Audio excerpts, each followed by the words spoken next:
Nakakainis, sobrang minalas ako sa laban na to. Tara, Che, kung sino-sino nilalabanan mo, testingin mo naman ako. Tara, malakas ka ba? Oo naman. Hirap na hirap ako dito guys kasi Nathan na naman yung kalaban. Ang masaklap pa niyan, naka-vengeance pa. Oo, mape-first blood ko siya dyan pero hindi ko yung labis na ikinatuwa. Ramdam ko na kasi ang mangyayari sa akin mamaya. Hindi ko ba alam kay Monton kung bakit ginawang marksman tong Nathan, image build naman. Kita nyo naman kasi lugi na nga sa sabayan, may vengeance pang panglaban.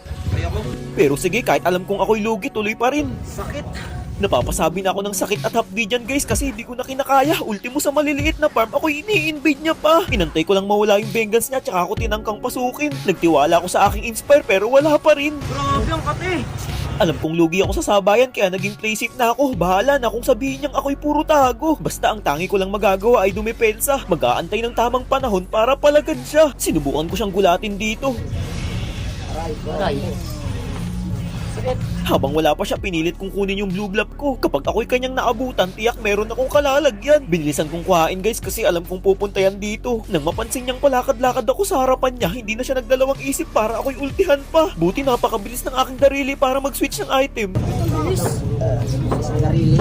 Narinig niyo yun guys, sabi ng mga manonood, ang bilis daw ng kamay ko. Sila na mismo ang nagpapatotoo. Binigla ko siya dito guys at napagamit siya ng Winchalant. Malaking advantage yun para sa akin. Kung totoosin, pwede ko na siyang pasukin. Subalit hindi na kailangan kasi kusa na siyang lumalapit. Napatakbo na nga lang ako dito kasi hindi ko kinakaya yung sakit. Imbis na ako'y umuwi, nanatili ako dito at nagpa-lifesteal na lang sa mga minions niya. Napa-Winchalant na naman siya dahil sa hapdi na nadarama. Kung may sibat lang sana ako, kayang-kaya kong pitasin yun. Pipilitin ko nga sanang habulin guys kasi tingnan nyo naman, napakalapit niya lang. Inaasar-asar niya pa nga ako Tingnan nyo, umi-emote-emote pa. Yun ang pagkakamali ko, masyado akong naging kalma. Sa pagkakataong ito, tinatayuan niya na lang ako sa loob ng base ko kasi alam niyang lamang na siya. Ulto man ang aming score pero alam nating lahat na sa kanya pa rin papabor. Bali sa mga nagtatanong nga pala guys kung bakit napakadaya ni Nathan sa 1v1. Una sa lahat, hindi ka pwedeng mag-Winchalant pag yan yung kalaban mo kasi nga mage item siya. Lalo pa ako napanghinaan ng loob kasi naka-vengeance siya. Kaya kung mapapansin nyo yung diskarte ko dyan, inaantay ko lang munang mawala yung Winchalant niya tsaka vengeance tsaka ako papalagan. Sa paraang yun, magiging patas ang laban.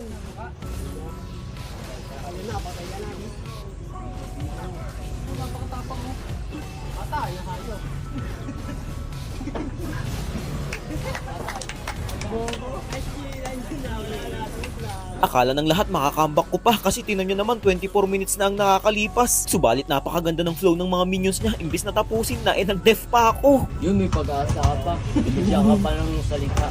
Ikaw pa isang tore.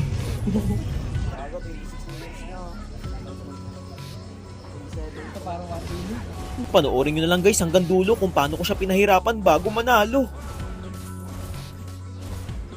Kung may pressure, pinipressure mo eh.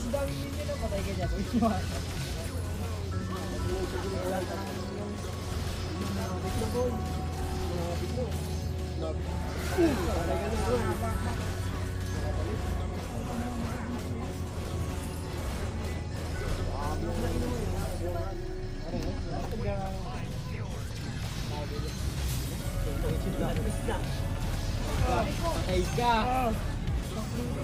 Balik yung buhay. Daya. Ayun na. Nagkakabay ako. Ayun na, Juice. Yun. Yun.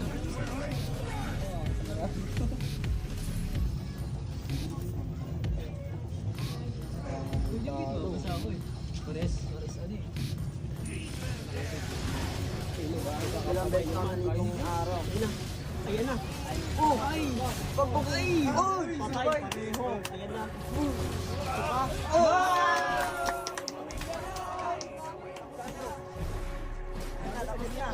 Yan, boy! 70 Diyan mo lang yan. second.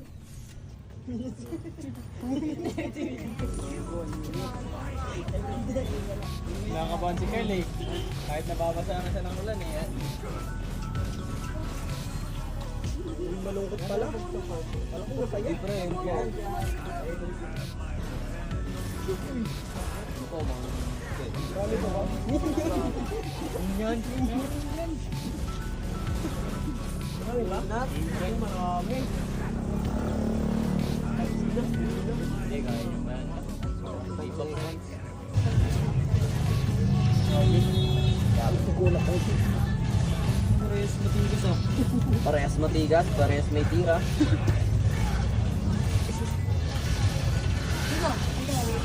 Ayan na! Ayan na! Ayan na! Ayan na! Ayan na! Ayan na! Sayang, wala pa! Patay mo! Wala na, walang yun. Sayang.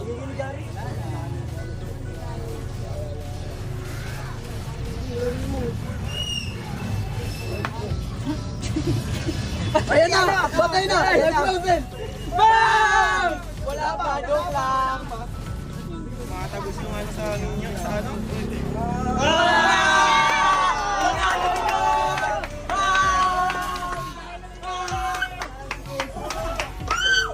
Umuwi ka na! Umuwi na kami, Umuwi ka na kami, Lakas!